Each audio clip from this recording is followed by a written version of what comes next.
बिस्मिल्लाहिर्रहमानिर्रहीम। नाज़रीन अस्सलाम वालेकुम। मैं हूं आपका मेज़बान साबिर शाकिर वफाकी दारुल हुकूम इस्लामाबाद से। कुछ ताज़ा तरीन ख़बरें हैं और ख़बरों का ताल्लुक़ पाकिस्तान की कौमी सियासत और तहरीक अदम एतमाद से है। तहरीक अदम एतमाद का ऊँट अभी तक किसी करवट बैठने के लिए तैयार नहीं है। करवट तो क्या, वो बैठने के लिए तैयार नहीं और बेकाबू है। और ऊँट को काबू करने के लिए ज़रूरी होता है कि उसके नाक में सबसे पहले नकेल डाली जाती है, फिर वो एक बारीक सी रस्सी से भी ऊँट जो है वो एक बच्चा भी उसको कंट्रोल कर सकता है और उसको अपने इशारों पे नचा सकता है। लेकिन मसला ये है कि ऊँट के जो नाक में नकेल थी वो भी निकल चुकी है और ऊँट है बेकाबू, फिर रहा है, जिस तरफ दिल करता है उसका जाता है और उसको कोशिश की जाती है। कोई इस तरफ से हाँकने की कोशिश कर रहा है, कोई राइट से, कोई लेफ़्ट से, तो राइट लेफ़्ट चल रहा है। अभी तक कोई क्या कहना चाहिए, उसकी कोई मंजिल मुतय्यन नहीं हुई। इसी दौरान सुप्रीम कोर्ट ऑफ पाकिस्तान में भी मामला ज़ेर बहस आ गया और सुप्रीम कोर्ट ऑफ पाकिस्तान भी 21 तारीख मंडे के लिए फ्री कैन को नोटिस इशू कर चुकी है और उसमें पाकिस्तान तहरीक इंसाफ हुक्मरान जमात भी है, पाकिस्तान मुस्लिम लीग नवाज़ भी है, पीपल्स पार्टी भी है, जमीयत उलमा इस्लाम भी है, अवामी नेशनल पार्टी भी है, BNP मैंगल भी है, अपोजिशन और हुकूमती जमातें। और उसका बुनियादी मकसद है कि किसी भी तरीके से कशीदगी से रोका जाए और तहरीक अदम एतमाद का मामला पुरअमन तरीके से मुकम्मल किया जाए। इसकी डिटेल बताता हूँ। सुप्रीम कोर्ट के चीफ जस्टिस ऑफ पाकिस्तान ने जो कहा और जो ऑर्डर में तहरीर भी है वो ज़रा बड़ी मीनिंगफुल है, वो सारी बातें बताता हूँ। इस दौरान हुआ ये कि ये सारी बातें कन्वे की गई। अभी तक सिंध हाउस पे जो हमला हुआ है उसकी रिपोर्ट आना बाकी है, मंडे को रिपोर्ट सबमिट होगी। वज़ीर-ए-आज़म इमरान खान को अटॉर्नी जनरल ने बता दिया, ब्रीफ़ किया कि सुप्रीम कोर्ट में जो कुछ हुआ और उन्होंने बताया कि ज़रा अब एहतियात की ज़रूरत है, एहतियात ना की गई तो मामला फिर थोड़ा सा ख़राब हो सकता है। वज़ीर-ए-आज़म इमरान खान ने फ़ौरी तौर पे अपने कारकुनान को हुक्म दिया कि एहतजाज करें, लेकिन पुरअमन एहतजाज, लेकिन 27 मार्च की कॉल पे वो अभी तक कायम है और उन्होंने कहा कि 27 मार्च की कॉल के लिए तैयार रहें। अमर बिल मारूफ़ का स्लोगन दिया गया है कि अमर बिल मारूफ़, नेकी का हुक्म देना, नेकी की हिदायत करना, उस तक के अभी रहे हैं। व नहीं अनिल मुनकर तक नहीं आए क्योंकि बुराई से रोकना तो उसमें फिर आ जाता है। अगर वज़ीर-ए-आज़म ये बात करे कि अमर बिल मारूफ़ व नहीं अनिल मुनकर जो कि बाख्तियार हैं तो इसका मतलब है कि फिर आगे डंडा भी इस्तेमाल हो सकता है, लेकिन अभी तक वज़ीर-ए-आज़म अमर बिल मारूफ़ तक महदूद है। खैर, सुप्रीम कोर्ट ऑफ पाकिस्तान से जब ये इत्तला आ गई है तो इसके बाद एक इजलास वज़ीर-ए-आज़म ने कॉल किया, दूसरा इजलास अपोजिशन ने कॉल किया। अपोजिशन की तरफ से बिलावल भुट्टो ने बड़ी सख्त गुफ्तगू की और उसकी वजह यह है कि कुछ हिकमत अमली जो है गवर्नमेंट की, वो अपोजिशन को भी उसकी अभी सुनबुन लग रही है। और नंबर 1 ये कि 21 मार्च को कौमी असम्बली का इजलास बुलाया जाना अब ज़रूरी है और वो आर्टिकल 54 है। तो बिलावल भुट्टो साहब ने कहा है कि इजलास बुलाया और उस पर तहरीक अदम एतमाद पेश करने की अगर हमें इजाज़त ना मिली तो फिर हम कौमी असम्बली के हॉल से बाहर नहीं निकलेंगे, कौमी असम्बली के हॉल में हम धरना देंगे और फिर देखते हैं कि OIC का इजलास कैसे होता है। ये धमकी उन्होंने दे दी। अब उसके बाद जो कुछ हुआ वो भी आपको बताता हूँ, लेकिन ये धमकी उन्होंने दी क्यों और ये आर्टिकल 54 क्या है, आर्टिकल 95 क्या है। सुप्रीम कोर्ट में जब ये चीज़ आई तो चीफ जस्टिस ऑफ पाकिस्तान ने ये कहा कि आर्टिकल 95 के तहत उन्होंने कहा कि ये काम होना चाहिए तहरीक अदम एतमाद का, ये एक आइनी तकाज़ा है और आइन के तहत कानून के मुताबिक जो प्रोसीजर है उसको इख्तियार किया जाए 95 के तहत। अब पहले तो ज़रा आर्टिकल 95 का आपको बता देता हूँ कि आर्टिकल 95 क्या कहता है। वो बड़ा सिंपल है। आर्टिकल 95 वो कहता है कि जी वज़ीर-ए-आज़म के ख़िलाफ़ जब अदम एतमाद के लिए जो करारदाद है वो होनी चाहिए, जो पेश करनी है, वो कम से कम 20% जो है कुल नंबर्स का, 342 अरकान है टोटल, तो उसका 20% अरकान के दस्तखत उस पर होना ज़रूरी है। ये रिक्वायरमेंट तो पूरी कर दी है अपोजिशन ने। उसके बाद आर्टिकल 95 की शिक 1 जो है वो ये कहती है, शिक 2 का शिक 2 की 1 जो है वो ये कहती है कि ये जो करारदाद है जब ये पेश कर दी जाएगी तो उस करारदाद को ये कौमी असम्बली में पेश करना ज़रूरी है। अभी एक बात मैं आपको बता दूं कि ये कौमी असम्बली में अभी तक करारदाद पेश नहीं हुई अदम एतमाद की, ये असम्बली सेक्रेटरीट में जमा करवा दी गई है। ये सेक्रेटरी के पास और एडिशनल सेक्रेटरी कौमी असम्बली के पास जमा है, अभी तक ये कौमी असम्बली के अंदर पेश नहीं हुई। ये मैं ज़ोर दे के इसलिए कह रहा हूँ कि जो प्रोसीजर है इस वक्त ये करारदाद हवा में फिर रही है, ये रिकॉर्ड पे कौमी असम्बली के रिकॉर्ड पे नहीं आई, क्योंकि आर्टिकल ये जो जितनी भी इस वक्त वज़ीर आज़म हाउस में, वज़ीर आज़म ऑफिस में, बनी गाला में जितने भी आला तरीन जो हुकूमत को दस्तयाब हैं आइनी और कानूनी दिमाग, attorney general barrister Ali Zafar, doctor Babar Awan, Ali Mohammad Khan, Farooq Naseem, वफाकी वज़ीर कानून बैरिस्टर, ये सब और वज़ीर आज़म इमरान ख़ान बशमूल, ये सब अभी इस करारदाद को, तहरीक अदम एतमाद को ये आइनी और कानूनी तरीके से कुचलने की कोशिश कर रहे हैं। कुचलने मीन ये फना हो जाए और आगे जाए ही ना। इसलिए अभी तक सारी डिबेट इसी पे है कि 172 नंबर अपोजिशन के पास जब 100% गारंटी हो जाए कि अब अपोजिशन के पास 172 नंबर नहीं है, तब जाके सेशन कॉल किया जाए। उससे पहले आप हवा में खेलते रहें, ज़मीन पे बॉल आई ना।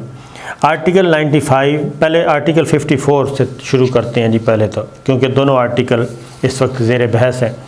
आर्टिकल 54 बिलावल भुट्टो ने क्यों कहा कि, और ख्वाजा आसिफ साहब ने, पाकिस्तान मुस्लिम लीग नवाज़, पाकिस्तान पीपल्स पार्टी, अब उन सब के लिए ये मुसीबत बन गई है कि ये कौमी असम्बली का इजलास बुलाया ही नहीं जा रहा।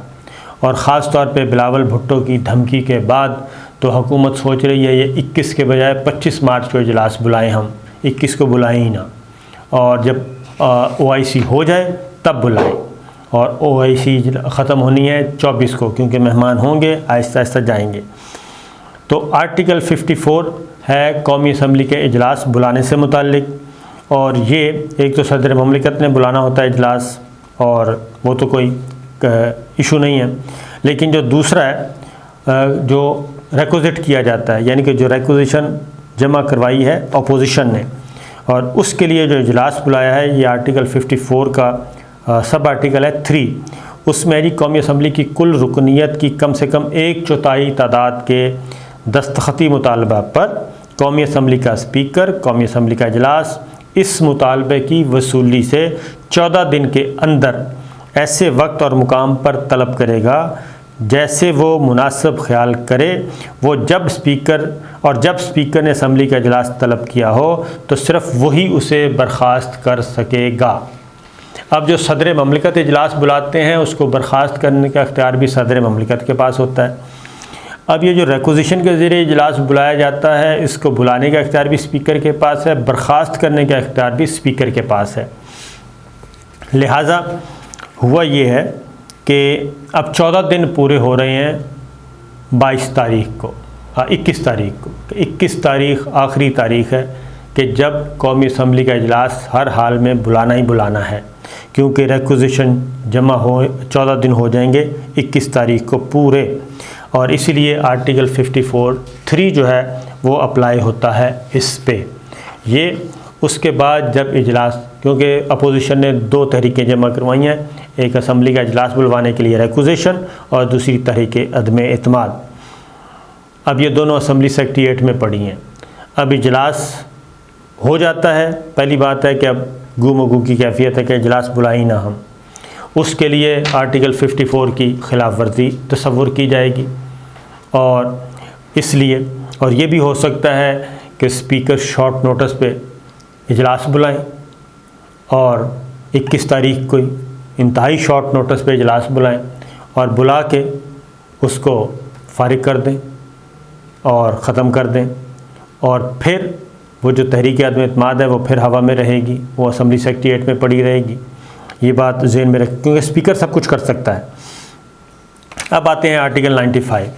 जब इजलास हो जाएगा तो आर्टिकल 95 ये कहता है कि हॉल में असम्बली इजलास में अपोजिशन तहरीक अदम एतमाद पेश करेगी और उसको पेश करने का इजाज़त देना वो भी स्पीकर के पास है, क्योंकि स्पीकर जब तक माइक ऑन नहीं करता किसी भी रुकन का, तब तक वो जो मर्ज़ी तकरीर करता रहे वो असम्बली रिकॉर्ड का हिस्सा नहीं होता, वो रिकॉर्ड पे चीज़ नहीं आती। ये मैं आपको सारा इसलिए बता रहा हूँ कि हम देखते रहते हैं कि जब तक माइक ऑन होगा रुकने कौमी असम्बली बोलना शुरू करेगा, उसकी रिकॉर्डिंग शुरू हो जाती है। ऊपर गैलरीज़ बनी हुई हैं, रिकॉर्डिंग रूम्स हैं और वहाँ पे रिकॉर्डिंग शुरू हो जाती है। और स्पीकर भी जब माइक ऑन करके जो लफ्ज़ बोलता है वो रिकॉर्ड होता है, वही असम्बली के रिकॉर्ड का हिस्सा होता है। अगर वो भी माइक ऑफ़ करके बोलता रहे तो वो भी रिकॉर्ड का हिस्सा नहीं होता, इसलिए माइक ऑन करके बोलना ज़रूरी होता है। यही काम रुकने कौमी असम्बली का है।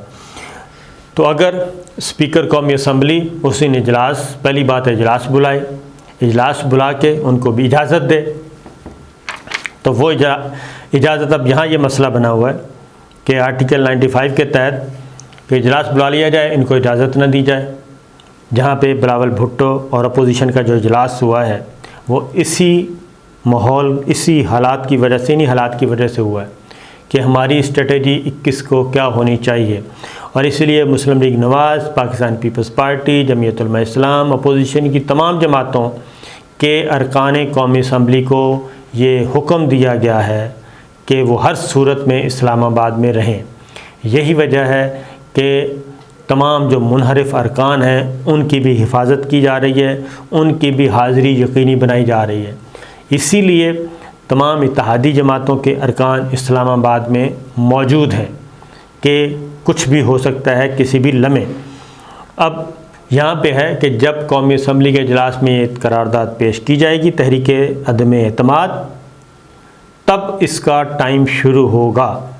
जो मैंने आपको पढ़ के सुना दिया है कि ये जो करारदाद है वो 3 दिन की मुद्दत से पहले, यानी कि जिस दिन पेश की जाएगी उससे 3 दिन ख़त्म होने के बाद और 7 दिन की मुद्दत के बाद वोट लिए जाएंगे जिस दिन मज़कूरा कौमी असम्बली में पेश की जाएगी।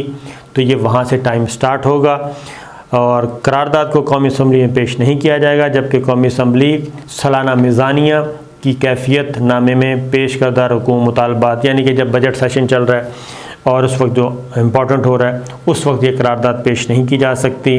और कौमी असम्बली की रुकनीत की अक्सरियत से मंजूर कर लिया जाए तो वज़ीर-ए-आज़म ओहदे पर फाइज नहीं रहेगा।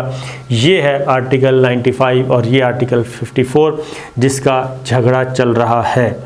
और इसलिए अभी तक मामला मुकम्मल तौर पे स्पीकर कौमी असम्बली के पास है, हुकूमत के पास है और अपोजिशन इसलिए कल आपे से बाहर हो गई कि हम असम्बली हॉल से बाहर नहीं निकलेंगे। ख्वाजा आसफ़ साहब ने भी कह दिया। उसके बाद फिर ज़रा मामला शुरू हो गया जी। और जब ये झगड़ा शुरू हुआ और हुकूमत को बहुत अच्छा मौका मिला क्योंकि लूज़ बॉल थी, बिलावल भुट्टो ने लूज़ बॉल करवाई और इसलिए कि OIC का इतना बड़ा इवेंट इंटरनेशनल और उस मौके पे ये कहना कि वो कौमी असम्बली का हाल में धरना देंगे, वो इसलिए कहा कि क्यों OIC का इजलास भी कौमी असम्बली के हाल में ही होना है, पार्लियामेंट हाउस में होना है। और अगर वहाँ पे अरकान बैठ जाते हैं तो उसके बाद आप अंदाज़ा कर सकते हैं कि उनको कैसे वहाँ से निकाला जाएगा, तो फिर ऑपरेशन ही होगा, एहतजाज होगा।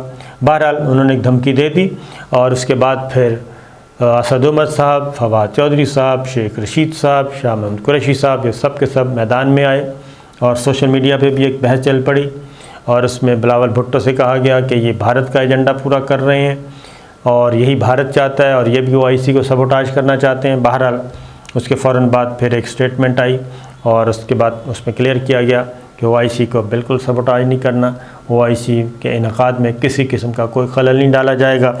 और बहरहाल आप देखते हैं कि अपोजिशन जो है वो किस तरीके से खेलती है और सुप्रीम कोर्ट ऑफ पाकिस्तान ने भी वाज़ेह हुक्म दिया है कि आर्टिकल 95 को फॉलो किया जाए। अलबत्ता इसका जो पॉलिटिकल एस्पेक्ट है उन्होंने कहा कि उससे हमारा कोई लेना देना नहीं है।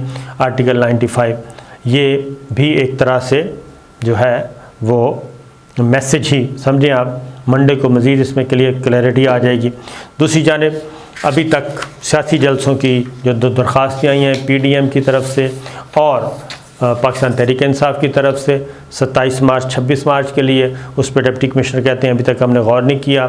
एक तरफ उन्होंने कहा कि हमने गौर नहीं किया, दूसरी जानब उन्होंने कहा कि 2000 से ज़्यादा जो हैं सिक्योरिटी एहलकार और रेंजर्स और FC के जवान होंगे। अगर तो फिर अगर के बाद इसका मतलब है कि पैरेलल दोनों तरह की तैयारियां की जा रही हैं। अगर सुप्रीम कोर्ट ने पाबंदी लगा दी तो फिर तो बहुत ही अच्छी बात है, और अगर सुप्रीम कोर्ट ने पाबंदी ना लगाई तो फिर लगता यही है कि ये तसादुम का ख़तरा मौजूद है। इसी तरीके से जो मुनहरिफ अराकीन के बारे में वो ज़रा चलें, वीडियो लंबी होती जा रही है, बाद में बताते हैं। इजाज़त दीजिए, अल्लाह हाफ़िज़।